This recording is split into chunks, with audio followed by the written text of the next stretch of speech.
بسم اللہ الرحمن الرحیم نحمدہ ونصلی علی رسولہ الکریم اما بعد اعوذ باللہ من الشیطان الرجیم بسم اللہ الرحمن الرحیم وَإِذْ أَخَذْنَا مِيثَاقَ بَنِي إِسْرَائِيلَ لَا تَعْبُدُونَ إِلَّا اللَّهَ وَبِالْوَالِدَيْنِ إِحْسَانًا وَذِي الْقُرْبَى وَالْيَتَامَى وَالْمَسَاكِينِ وَقُولُوا لِلنَّاسِ حُسْنًا وَأَقِيمُوا الصَّلَاةَ وَآتُوا الزَّكَاةَ ثم توليتم إلا قليلا منكم وأنتم معرضون۔ ترجمہ: اور جب ہم نے بنی اسرائیل سے وعدہ لیا کہ تم اللہ کے سوا دوسروں کی عبادت نہ کرنا اور ماں باپ کے ساتھ اچھا سلوک کرنا، اسی طرح قرابت داروں، یتیموں اور مسکینوں کے ساتھ اور لوگوں کو اچھی باتیں کہنا، نمازیں قائم رکھنا، زکوٰۃ دیتے رہنا، لیکن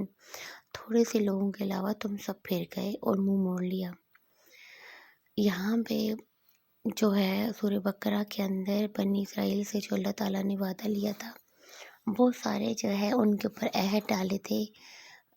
ان میں سے ایک عہد کا یہاں پہ ذکر کیا جا رہا ہے کہ جو بنی اسرائیل سے ہم نے عہد لیا، انہوں نے ان میں سے کسی ایک کو بھی برا نہیں کیا اور اپنے منہ پھیر لیے۔ اس عہد میں سب سے پہلے ایک اللہ کی عبادت کرنے کی تاکید تھی کہ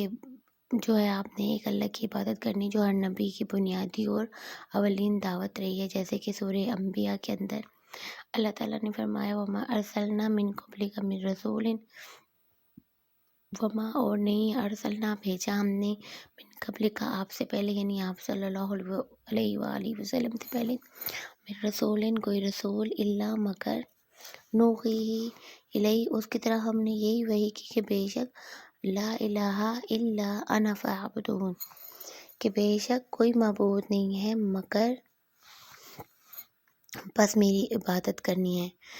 تو دیگر آیات سے واضح ہے کہ اس کے بعد والدین کے ساتھ حسن سلوک کا حکم ہوا، یعنی اللہ کی عبادت کے بعد دوسرے نمبر پر والدین کی اطاعت اور فرمانبرداری اور ان کے ساتھ حسن سلوک کی تاکید کی گئی۔ اسی طرح اللہ کی عبادت بہت ضروری ہے، بالکل اسی طرح والدین کی اطاعت بھی بہت ضروری ہے، اس میں کوئی کوتاہی کی گنجائش نہیں ہے۔ قرآن میں متعدد مقامات پر اللہ تعالیٰ نے اپنی عبادت کے بعد دوسرے نمبر پر والدین کی اطاعت کا ذکر کیا ہے،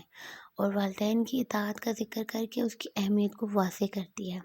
اور تیسرے نمبر پر اللہ تعالیٰ نے جو عہد ان پہ ڈالا تھا بنی اسرائیل پہ